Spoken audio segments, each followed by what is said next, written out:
بسم الله الرحمن الرحيم تبارك الذي بيده الملك وهو على كل شيء قدير الذي خلق الموت والحياة ليبلوكم أيكم أحسن عملا وهو العزيز الغفور الذي خلق 7 سماوات طباقا ما ترى في خلق الرحمن من تفاوت فارجع البصر هل ترى من فطور ثم ارجع البصر كرتين ينقلب إليك البصر خاسئا وهو حسير ولقد زينا السماء الدنيا بمصابيها وجعلناها رجوما للشياطين وأعتدنا لهم عذاب السعير وللذين كفروا بربهم عذاب جهنم وبئس المصير إذا ألقوا فيها سمعوا لها شهيقا وهي تفور تكاد تميز من الغيظ كلما ألقي فيها فوج سألهم خزنتها ألم يأتكم نذير قالوا بلى قد جاءنا نذير فكذبنا وقلنا ما نزل الله من شيء أنتم إلا في ضلال كبير فقالوا لو كنا نسمع ونعقل ما كنا في أصحاب السعير فاعترفوا بذنبهم فسحقا لأصحاب السعير إن الذين يخشون ربهم بالغيب لهم مغفرة وأجر كبير وأسروا قولكم أو اجهروا به إنه عليم بذات الصدور ألا يعلم من خلق وهو اللطيف الخبير هو الذي جعل لكم الأرض ذلولا فامشوا في مناكبها وكلوا من رزقه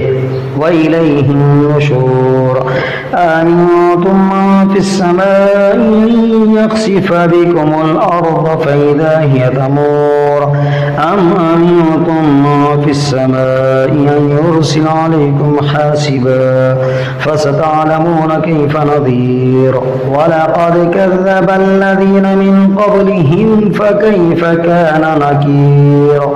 أولم يروا إلى الطير فوقهم صافات ويقبضن ما يمسكهن إلا الرحمن إنه بكل شيء بصير أمن هذا الذي هو جند لكم ينصركم من دون الرحمن إن الكافرون إلا في غرور أمن هذا الذي يرزقكم إن أمسك رزقه بل لجوا في عتو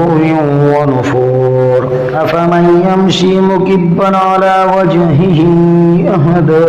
أمن يمشي سويا على صراط مستقيم قل هو الذي أنشأكم وجعل لكم السمع والأبصار والأفئدة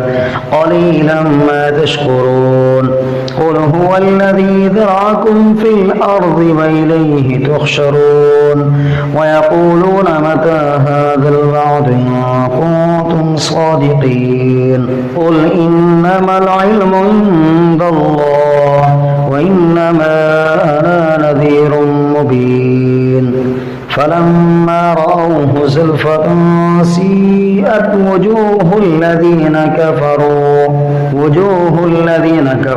وقيل هذا الذي كنتم به تدعون قل أرأيتم إن أهلكني الله ومن معي أو رحمنا فمن يجير الكافرين من عذاب عليم قل هو الرحمن وآمنا به وعليه توكلنا فستعلمون من هو في ضلال مبين قل أرأيتم إن أصبح ماؤكم غورا فمن يأتيكم بماء معين